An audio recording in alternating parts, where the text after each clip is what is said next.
pẹ́ gba ọpẹ́ wa. Gba ọpẹ́ wa. Wọ́n ṣàníwọ̀n ṣàmì gba ọpẹ́ wa.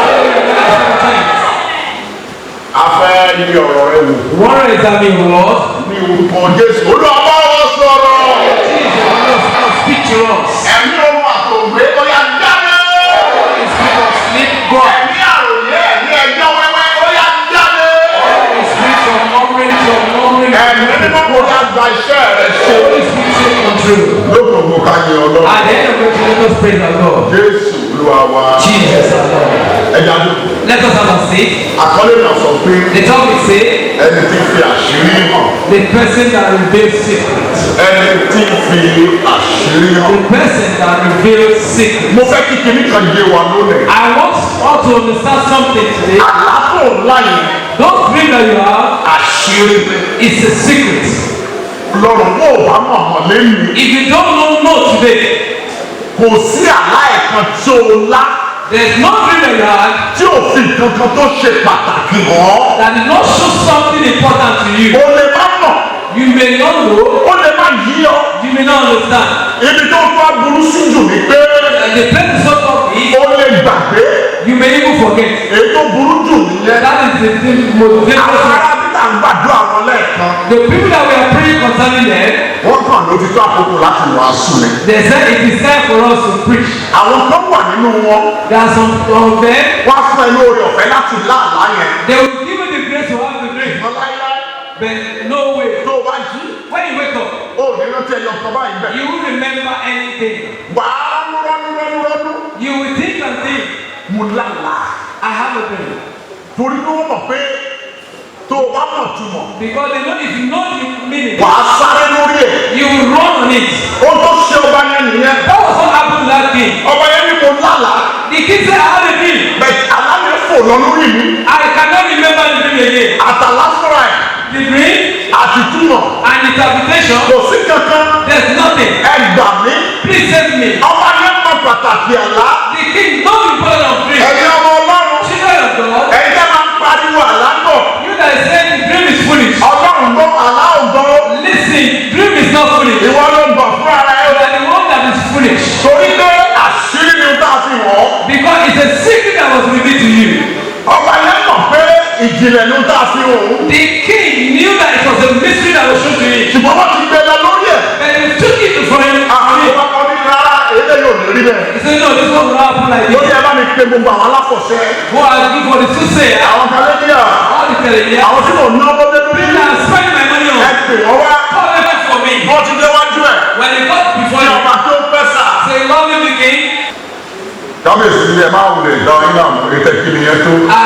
The king said, don't beat me again. He said, no. Ohun tó ṣẹlẹ̀ nìyí. This is what happened. Lóru, In the night, mo láàlá. I had a dream. Bẹ̀tìgbà tí mo máa jí. But when I wake up, Aláyẹ̀ ti fò lọ lórí mi. I cannot remember the dream. Ẹ̀yin kẹ́ ẹ sọ àlá. You are the one that will tell me the dream Kẹ́ ẹ tẹ̀ sọ ìtumọ̀. and tell me the interpretation. Ẹ tí o fẹ́ ta kókó. That is so tight. Hallelujah. Hallelujah. Ẹ tí o ta kókó. That is so tight. Ìwọ tó lálàá ẹ̀. You that have your dream, Ìwọ fúnra ẹ̀ ò rántí. you cannot remember. Ṣé bí àlátẹ̀yìn bá rántí? If the dream that you remember, Lèèyàn máa rọ́. you will tell somebody Ẹnìkan á wá sọ̀túnmọ́ rẹ̀. that someone will not tell you the meaning. Wọn ò wá rẹ̀ tó fẹ́ sọ̀túnmọ̀.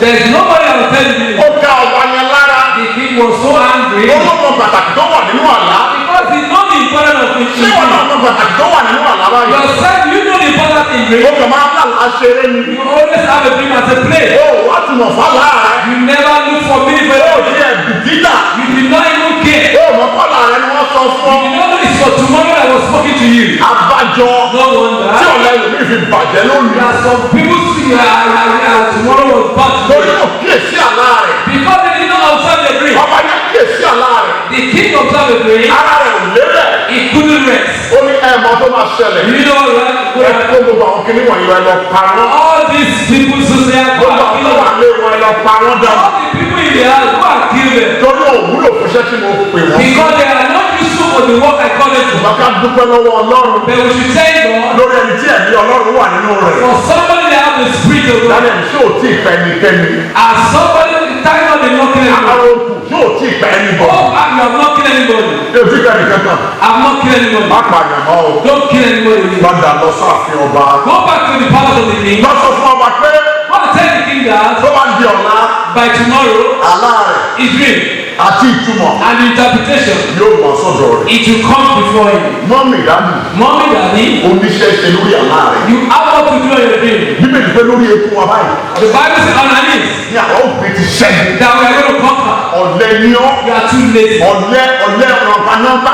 You are too lazy. Ìwọ̀nba àdúrà tá a gbà yóò fi dà á rẹ̀ sí ọ lára. I even the little prayer we have it has Ẹlòmíì máa sùn nígbà tá a bá délé báyìí láti aago méje àárọ̀. some people will sleep from 7 Ó a.m. máa sùn aago méje alẹ́ ní. to 7 p.m. Lágbára Ọlọ́run.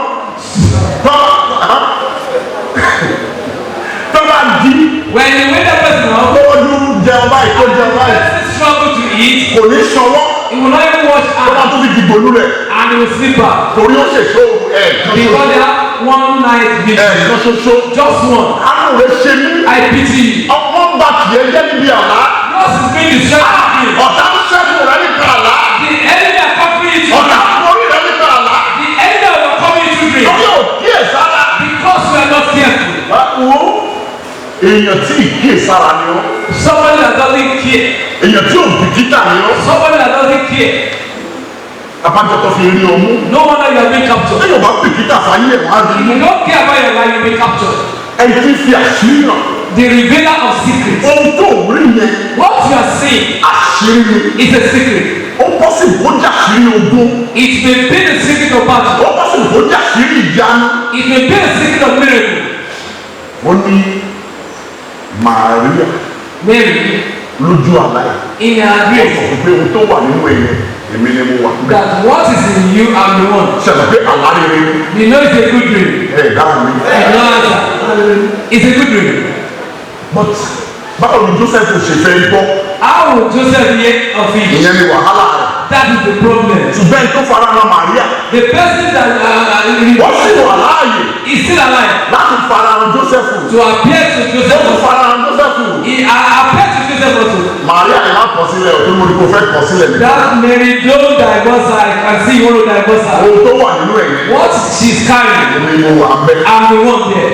Ó rí àlá rere ni. That is a good dream. Àwọn èèyàn lálàá rere ní Bíbélì. People had a good dream in the Bible Tó dẹ̀ wá sí ìmúṣẹ. and it came to pass. Àwọn èèyàn kan dẹ̀ láàlá. Some people had a dream, Wọn ò sáré lórí ẹ̀. they did not run on it. Ohun tí wọ́n ṣe ni pé What they did is wọ́n fún àwọn olùtúmọ̀ lẹ́bùn. they were giving the interpreter dream. Yes, sir. Gifts. Wọ́n fún àwọn olùtúmọ̀ lẹ́bùn. Wọ́n ò tọ́jú àlàyé. Kí la máa ṣe lórí àlàyé? What are we going to do on this dream? Ṣé mo bá wọn yàn sọ mi? Am I speaking to people? Fífún òyàn lẹ́bùn kọ́. By giving gift is not it. Fífún ẹ̀sìn bàbá kọ́. To praise that is Ó not it. bàbá Ọlọ́run ràn yín lọ́wọ́. Our Father has said Ẹ̀ka that. túmọ̀ àlásà. You always interpret Ó it. mo gbé kò sàmẹ́ta fún yín. Ṣé ìgbẹ́ ìyẹn jẹ? I gave you this three notes. What are we going to do with that? Sẹ́ni ìyẹn kọ́ ló kàn. That is not the next thing. Kí ni solution ló kàn? What is the solution? That is the next. Joseph ń sọ fún bàbá yẹn pé Joseph was telling the father, ọdún méje 7 days. ọdún méje èèyàn. 7 years of plenty and 7 years of famine. Kò wá ní Joseph ò káre. Joseph went on. Kó dẹ̀ fún mọ́tò. I'm building a house and giving a Kó car. dẹ̀ lójú kò lórí àlàyé. I should forget about the dream. Sẹ́ni ò ní bá wọn. What evil come upon them? Ibi á bá wọn. Evil will befall them. Lọ́kùnrin ọjọ́ sí ibi ò ní ṣẹlẹ̀. Hey, evil will not befall you in Jesus' name. Ẹ jọ sí mo ṣe bá wọn sọ̀rọ̀. Am I speaking to people? Gbogbo ẹ tí mo bá sọ̀rọ̀ hallelujah ńlá. Every father. Hallelujah. Mo fẹ́ kó kíyèsí àlá rẹ̀. I want to be careful about your dream. Torí àṣírí ni. Because the secret Àṣírí ìkọ̀kọ̀. is a hidden secret. Àṣírí tó pamọ́ nìyẹn. It's a hidden secret. Ẹni gbọ́ mi. Listen to me. Kò ṣeé ṣe kọ́lọ́run ó sọ gbogbo èèyàn bí àsọtẹ́lẹ̀. It is not possible for God to make everybody to Gbogbo wa prophesy. ò lè lẹ́kùn àsọtẹ́lẹ̀. We cannot have the gift of prophecy. Gbogbo wa ò lè lẹ́kùn wòlíì. We cannot have the gift of Gbogbo prophecy. wa ò lè lẹ́kùn ìran. We cannot have the spirit of Ṣùgbọ́n àkárí but dream goes all over. mi ìgbọ́ nǹkan kan. I'm not hearing anything. Àlákárí Dream goes all over. kò sẹ́ni tí ìlànà. There's nobody that doesn't dream. Ó gbọ́dọ̀ fi bá gbogbo wa sọ̀rọ̀ nìyẹn. That is the way God speaks to all of us. Nígbà tí òríwó ní tó fẹ́ rán sí ọ nítòsí. When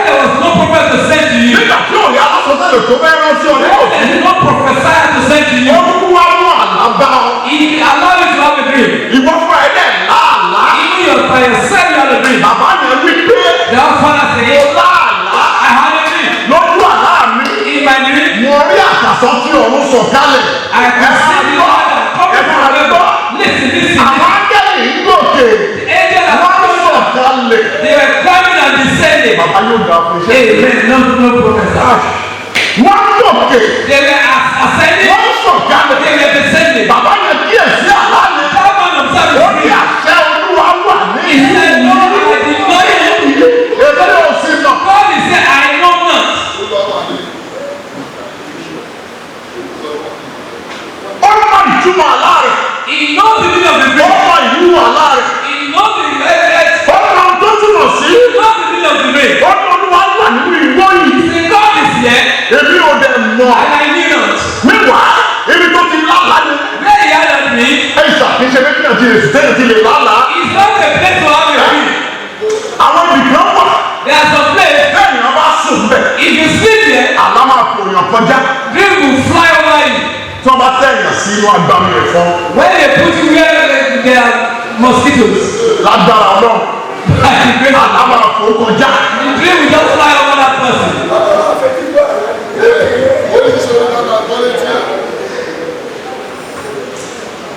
Ẹ má dáhùn pásítọ̀ mi lò. Don't mind my pastors. Ẹ̀yin ò ní ẹ̀yà àlá. You will not be able to have a dream. Àlá tẹ̀. We dream. Níbi tí àwọn fẹ́ ti ń kọ Sàmí Adékan kọ Ebenezer òwe. Where the mosquito are giving melodious songs. Ó máa gbàgbé àlá. You will forget about dreams. Ṣùgbọ́n But níbi tí ọkùnrin Jákọ́bù yìí wà. where this man Jacob was, Níbi tí ò ti lè lálàá ni. where he not supposed to have a dream. Ṣùgbọ́n Ọlọ́run fún ìwé ìjìká kò sá. But the Lord allowed him to Torí see. ohun lákàtà fẹ́ gbé ka iwájú rẹ̀. Because of one big thing that was to come. Ẹgbọ́n mi sà. Listen to me. Máàmì yóò ní pílò tó bá ti rọrí. That man, this man is not a pillow to you. Òkúta ní ìrọ̀rí rẹ̀. He used stone as his pillow. Olórí yẹn sọ pé bí òkúta sì jẹ́ ìrọ̀rí As stone is my pillow. síbẹ̀ ní nàlá ní wò sùnmọ́ lọ́rùn. Nearer unto thee, nearer to thee. A máa bẹ̀rẹ̀ sí ọ̀fìn ìmúnájì. Àbí láti lọ sí ọ̀fìn ìmúnájì. Sá ìmúnájì. We are going to have a school of immunology. Hallelujah. Hallelujah. Láàrin ẹ̀fí òkúta lórí. This man used stone as his pillow. Níbẹ̀ ó dá láì jinlẹ̀. And he have a mystery. Kò sí níbi tó wà kó lè dá láì jinlẹ̀. There is no way you cannot be and have a Bí ọlọ́run bá rí pé ewu ń bọ̀, If God is bringing you, ọlọ́run á fi àláfíà náà hàn ọ́. the Lord will appear to you. Bí ọmọ mi That my son, kúrò mí leave this place. tó o bá dẹ̀ ti bọ̀, If you leave, wàá dẹ̀ kúkú ẹ̀ bọ̀. you fall for it. You are foolish. Àbọ̀ ọmọ Don't you know yóò bá sọ pé ogun àwítẹ́lẹ̀ kì í pa ara. that the battle of Kì í the ṣe soul tó bá ní ìgbà. is not all people that you Ó máa ń will gba àwọn ẹranko. be. In battle with this some people, Ṣùgbọ́n àwọn tó bá gbọ́ but the people that is wise, nígbà tó ti gbọ́ tó gùn ń bọ̀. when they are alert, what is coming, Ó yẹ mọ̀ pé wò lè rí ní gbogbo ènìyàn. and you know you cannot walk on any other person. Ọjọ́ tó ti gbọ́ ló ti bẹ̀rẹ̀ rìn. The day he had, you start walking Lẹ́lẹ́ gradually. lẹ́. You will be walking. Ó ti rìn ní oṣù méjì ogun tó dé. He has walked for 2 months before war came. Ó mórí bá bí ó mórí bá. Is it not free? Ó ní kúkú àbọ̀. Amen. You will not die foolishly. in Jesus. Mọ́lá ò ní kúkú àbọ̀. I say you will not die foolishly. Àánú ìjọ ènìyàn ń ṣe mí. I pity the church of God Torí àwọn ọ̀nà pé àṣírí àlá. because we don't know secret is a dream. Nígbà tó ń lálà When you have a dream tó rántí. and you don't remember, Ta ló sọ fún? who did you tell? Ta ló sọ fún? Who did you tell? Ọjọ́ àwọn sáyẹ́dá bá wọn olùsọ́ àgùntàn rẹ̀ pé mo gbé When did you go and meet your pastor that bàbá àgbà mi. please say, Mò ń lálà. I'm hungry. Mi ò rántí àlá mi. I don't remember them. Kọ́ mọ̀ wá sí pẹpẹ yìí. They will bring you to the altar Kọ́ mú àdúrà sórí rẹ̀. and they will pour prayer on you Kọ́ mú ìjọba mú àdúrà ní ọlọ́rí. and they will build it up, rain by prayer on you, Kó o kíyè rẹ̀ ó sọ bẹ́ẹ̀. and your understanding will open Kó o rántí àwọn àlá rẹ̀. and you start remembering your dream. O gbé sára. You just kept it Títí òkú fi wọlé. and back to enter. Ẹlòmíì mo lá àlá. Some people say I have a dream, Ṣùgbọ́n tí mo rí lójú àlá mi. but the person that saw in the dream, Kò ṣeé sọ. I cannot say it. Mi ò ní rú àlá ilé yìí. I cannot give this kind of dream to Ìyá people. títí kẹ̀, ìyá títí. And mommy, Mọ́mọ́ mi dáadáa. My good mom. O lè ṣe yìí. She cannot do it. Kúrò nílé. This is a lie. It's good. Break. Àtẹni tó fi àṣírí hàn fún ni. Àti ẹni tó ń ṣe kí ni o tó ń fi àṣírí hàn fún ni. Fún ọmọ ohun tí ń bọ̀ wá ṣe. Ṣùgbọ́n bí ó ṣe tèmi ní a kò fi àṣírí yìí hàn fún mi nítorí ọgbọ́n tí èmi ní ju ẹni àlàyé kan lọ ṣùgbọ́n nítorí kí a lè fi ìtumọ̀ náà fún ọba àti kí ìwọ kí ó lè mọ èrò ọkàn rẹ. Verse 21 ìwọ ọba ń wò sì kíyèsí èrè ńlá kan. A great image. Ìwọ ọba o ti jókòó o ti ronú o ti gbé sọ́tún o ti gbé sósì. You king, you have thought left and right. Ẹ̀yin tẹ̀sán ẹ̀ máa jókè ẹ̀wò mi. If you are sleeping, open your eyes, look at me. Iṣẹ́ ńlá ló lórí ìlú ń ṣe o. It is a great work that the leader of the country is doing. Iṣẹ́ ńlá ló lórí ìlú ń ṣe o. The leader of the country is doing a great work. Bàbá wúlò wa ó ní yìí sọ̀rọ̀ lẹ́ẹ̀kan nípa mi. The way was talking about me now. Wọ́n rí àṣírí yẹn dáadáa. I could see that he saw the secret very well. Sà, éfòdù mi sà. It's an effort. Ẹ̀wù éfòdù. In the cloth of effort. Mẹ́fà ń bí. 6 at this Mẹ́fà ń bí. time. 6 at this time. Mẹ́fà ń bí. 6 at this time. Mẹ́fà ń bí. 6 at this place. Òkúta ni. It is stone. Òkúta mẹ́fà wà ń bí. There is 6 stone here. Òkúta mẹ́fà wà ń bí. There is 6 stone here. Ìyẹn ló dó fún irú ẹrù àwọn ọmọ ìjọ. That is carrying the Ẹgbà àwọn word of the àlùfáà yìí. Ẹgbà lọ́wọ́ àwọn àlùfáà wọ̀nyí. Ẹgbà àwọn àlùfáà wọ̀nyí. Ẹgbà lọ́wọ́ àwọn àlùfáà wọ̀nyí. Àwọn ìyàwó àlùfáà wọ̀nyí ẹgbà lọ́wọ́ wọn. Oh, I love this story. Ẹ ràn wá yín lọ́wọ́. Help yourself. Ẹ ràn wá yín lọ́wọ́. Amen. Amen. Sà, bẹ́ẹ̀ ni sà, a máa ru ẹrù àwọn ọmọ ìjọ. We'll carry the burden of the church. Mẹ́fà ti bí. 6 here. A máa gbé ẹrù ọ̀ka ìgbà àyà wa. Ẹ̀mí ìwà ò ní sinmi. We will not rest. Múlẹ̀ ṣe nínú. That's how it is. Ẹ̀wù éfòdù tí àlùfáà máa ń wọ̀ lókè ẹ̀wù rẹ̀. The effort of the cloth that the priest always have on his back. Ìtàkùn ìtì sọ̀rọ̀ ló wà á rẹ̀. He has 24 stone on it. Tó rẹ̀ ní ìtumọ̀ tó That yà. has a different meaning. Bẹ́ẹ̀ ni àwọn ọba. That's how it's so Ọba over ilé here. yóò lè sùn. This king couldn't sleep. Àwọn ọba yìí sùn bẹ́ẹ̀ ṣe ń wù wọ́n yẹn. Those kings, they don't sleep. Torí ilé kan máa tọ́jẹ lóru, ilé kan máa tọ́lá, ilé kan máa forí kàn. Because the one they are going to chase is the one they are going to bow for. Torí bẹ́ẹ̀ ló ṣe máa ń gbóúnjẹ wá fún wọn lóru. That's why they only give them food in the night. Ọba yẹn wá lọ́wọ́ wò ó. The king was now looking. Bọ́lá ṣe dé nìyẹn. And God came. Ó kàn béèrè ewúrà kankan iwájú ẹ̀ ní. And he now brought a golden Aláyẹ̀wò ẹ̀bẹ̀ ti gbàgbé. You forgot that was the great. Ewúrà níwájú ẹ̀. A big image that is of gold. Yes. Eré gíga yìí dídán rẹ̀ pọ̀ gidigidi. Ó dúró níwájú rẹ̀. Ó dúró níwájú rẹ̀ ọba o. Ìrírí rẹ̀ sì bani lẹ́rù gidigidi. Bẹ́ẹ̀ ni. Èyí ni èrè náà. Orí rẹ̀ jẹ́ wúrà dáradára. Orí ẹ̀ jẹ́ wúrà dáadáa. Ẹ̀sà ṣe ọ̀gbọ́n náà láti rántí. You know he had a dream he couldn't remember. Bẹ̀dá yẹn ti bá padà láàlá yẹn. David has helped him to have a dream. Ó tún wá ìtàpìtì àlá yẹn fún báyìí. He's now interpreting the dream for him. Onídìí ẹnìkan. You need somebody. Bí o rẹ̀ sí wòlíì o. I'm not saying it to a prophet. Bí o rẹ̀ sí wòlíì tó máa bá tiẹ̀ jẹ́ o. I'm not saying the prophet that will destroy your life. Ẹbí wòlíì kan lọ fi túmọ̀ àlá o. It is not the king of prophet that you need to interpret it. Wọ́n ló tún dé wọ́n ló They tún say dé. I have come, I have come. Ẹbí wòlíì kan lọ fi túmọ̀ àlá. It is not the king of prophet you need to interpret Lórí it. ọ̀fẹ́ mi. It is a grace. Kò lẹ́sẹ̀ mo yàn lá fún. And it's not given to everybody. Bẹ́ẹ̀ni bí ọ̀sán náà bá pẹ́ mẹ́wàá fẹ́ nìkan láàrin wọn. If you have 10 ministers, we give one of them. Ó tí àwọn tó tún máa ṣe pé wọ́n máa jí mú nínú ẹ̀bùn yẹn lára bàbá yẹn. What the remaining now will be that they will be Wọ́n ò lè that dé ìjìnlẹ̀ rẹ̀. they cannot go deep like him. Wọ́n á ní tó bá ní bàbá yìí bàbá ṣe túmọ̀ ẹ̀. If it's like this is how come I always interpret it. Àwọn náà jó mọ́. They will ask some.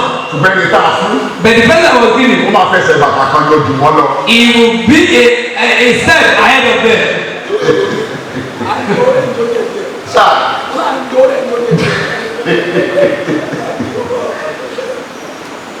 Hallelujah. Hallelujah. Tọ́ ẹ tó gbọ́ tó mọ̀ pẹ̀ lọ. Go the person that know about dream. Ẹ ṣàmúlò àlá. Sir, I have a dream. Àlá mi rèé. This is my dream.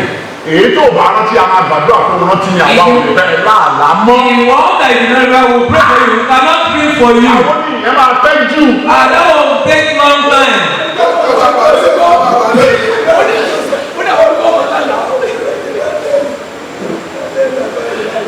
láàlá ẹ̀ kó rántí àlá ẹ̀. Have your dream and remember it. wá sọ àlá rẹ̀ àwọn sọ ìtumọ̀ rẹ̀. Come and tell us your dream. We'll tell you the báwo about ni ọ̀fẹ́ ọlọ́run. by the grace of God. bẹ́ẹ̀ ni mo sọ fún ọ. That is true. tí ò lè ní yẹ.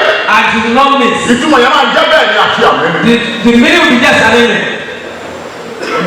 ọba King, ẹni lálàsà you have a dream. èrè wúrà A image of gold. ó ní orí kìkì lórí ẹ̀. What is his head? orí rẹ̀ jẹ́ wúrà dáradára. wúrà gold ní And orí the ẹ̀. head was gold. yes àyà àti apá rẹ̀ jẹ́ fàdákà. àyà àti apá rẹ̀ jẹ́ fàdákà. The chest and the arm is silver. inú àti ẹ̀gbẹ́ rẹ̀ jẹ́ idẹ. bẹ́ẹ̀ ni sà. ìtọ́ rẹ̀ jẹ́ irin. ẹsẹ̀ rẹ̀ jẹ́ apá kan irin. àti apá kan amọ̀. bẹ́ẹ̀ ni apá kan ni àtàpá kan mọ̀. ìwọ rí títí òkúta kan fi wá láìsí ọwọ́. bẹ́ẹ̀ ni ó sì kọlu ère náà. ó kọlu ère náà. lẹ́sẹ̀ rẹ̀ tí í ṣe ti irin àti amọ̀. ó sì lọ̀wọ́ tútú. ó lọ̀pọ̀ tútú. verse 35 nígbà náà ni a sì fọ́ irin amọ̀ idẹ fàdákà àti wúrà pọ̀ tútú. ó sì dàbí ìyàngbò bẹ́ẹ̀ni nígbà ẹ̀rùn. afẹ́fẹ́ sì gbá wọn lọ. afẹ́fẹ́ gbá lọ. tí a kò sì rí ibi kan fún wọn mọ́. bẹ́ẹ̀ni sà. òkúta tí ó sì fọ́ ère náà sì di òkè ńlá. ó sì kún gbogbo ayé. hallelujah. ìrọ́lá tó wà yìí rèé. That was the dream that this king had. Daniel bẹ̀rẹ̀ sí sọ. Daniel started saying, ìran yẹn ló sì sọ fún. he was still telling him the dream. ó sì máa sọ tún ẹ̀. He was still telling him the interpretation. bí olórúkọ olúwa. I am begging the name of the Lord. láàrin fìyà jẹ ọ́. Your dream is making you to suffer. ayé àlá tó ti lá. You got a lot of grace. lálọ́ mẹ́kún wọnú ayé ẹlòmíì. It was dream that brought Christ into people's life. ó ti tó ní ìsìnkú ọ̀nà máa rántí àlá rẹ. It is time for you to be remembering your dream. àwọn kan ló ń jẹ ní ìyà ń bẹ̀. And something that is making you to suffer in the beginning. àlá tún ayé àwọn kan ṣe. Dream has made some people like the tún better. ayé àwọn kan rọ́. And it made some people like ó the ní better. àwọn kan dìde. It made some people like to the establishment. lábàtà àwọn kan jẹ́. Dream made some people like to the past. àlá ò ní ba ayé rẹ. Amen. Dream will not destroy your life. wo Look, jẹ́ parọ́ ìfún ẹ. let me tell you this kì life. í ṣe gbogbo ẹni tó bá rí lójú àlá It is not everybody you see in your dream. tó ń ṣe ẹ́ ó lè kì í ṣe gbogbo ló ń ṣe ẹ́ o. They are not the one as doing evil to you. nígbà míì Sometimes àwọn olórí gbogbo wọ̀nyí those wicked people, àwọn ìyá òrí o those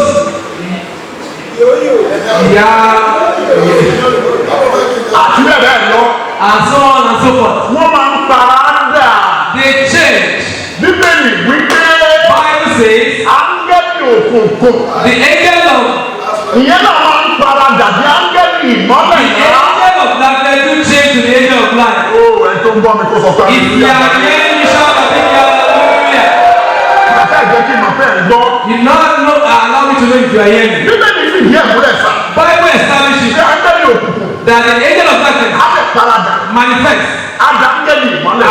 and talk to the angel of light. bẹ́ẹ̀ gẹ́gẹ́ làwọn ará bíi The same thing these people, wọ́n ti mọ̀ wọ́n lọ gbé àwọ̀ yẹ́ ẹ̀wọ̀. they will go and pull the skin of your mother wọ́n á bẹ̀ sí ṣe ọ́ níbi. and they will be doing evil to you. ibẹ̀ yẹn láti nínú wòlíì. That's why we need a prophet. ìgbà tó bá wà láàrin. When you share your dream, bàbá sọ pé báyìí ni. the father will say this and this, ṣùgbọ́n kò dá mi lójú. but I am not sure. ẹ pe àwọn aríran wá.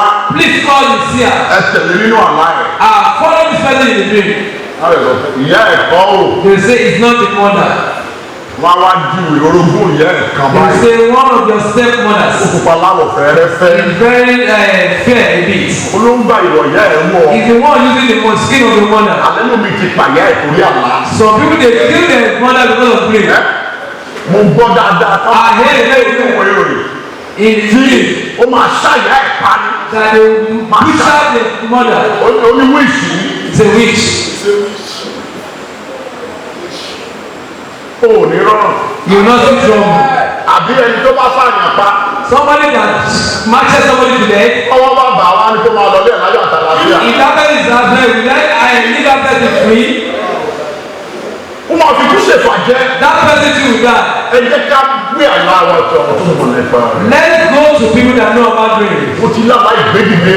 You are about to dream of elevation. Ó bá gbọ́dọ̀ tó sọ fún. If you get to the people that judge Wọ́n á sọ you, fún ẹ pé kò ṣe kí n kó náà mọ́. they will say add more. Ẹ sà bẹ́ẹ̀ ni ẹ bá là lárere.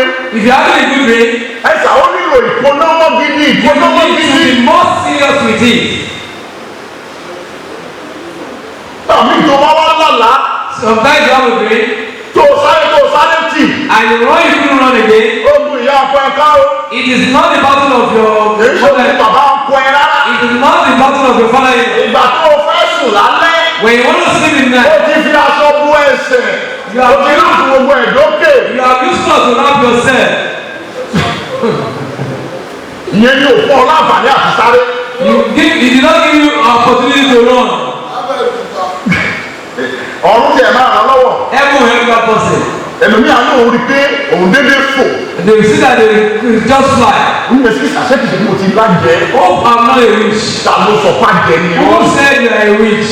Arúgbó ọjọ́ ló fún ẹ lóore ọ̀fẹ́. It is the angel of God that gave you the grace. Bàbá mi ò fẹ́ kán pa ẹ́ nípa ẹ̀sìn. And he did not want you to be killed anyhow. Ó dà ìgbà tó o lálàá ń jọ sí. When you have dream that time, Tí ìjà ń kan ìwà àtẹnìkan. and you have fight with somebody, Tí àdánedé lọ́wọ́ ẹ. and come like came to your hand, Tí o ti di Sunday Ìgbòho ni. and this talk to Sunday ago, Mo bèrè lọ ṣé Sunday Ìgbòho ni. I'm asking you, are you Sunday ago? Rárá nà. No. Agbára látòkè ní. It is far from above. Aláàrẹ ní ṣe pẹ̀lú ayé rẹ. Your dream has something to do with your life. Agbára ńlá wà nínú àlá rẹ. There is power in your dream. Ẹni tó ń fi àlá hàn. The revealer of secrets. Àṣírí ló ń fi hàn. He was revealing secrets. Ọlọ́run tó mú bọ́ra ká ní àlá. The Lord that made us to have a Bí dream àṣírí hàn wá ni. is revealing secret to us. Ẹjẹ́ àṣìṣe tọ̀ ọ́. Let us walk towards it Kí ọ̀la ara bàá lè so dára. that our tomorrow will be Mo better. gbàgbọ́ pé I believe that ọ̀la rẹ. your tomorrow, Ọ̀la rẹ your tomorrow, yóò dára. it shall be well. Let's not fear about peace.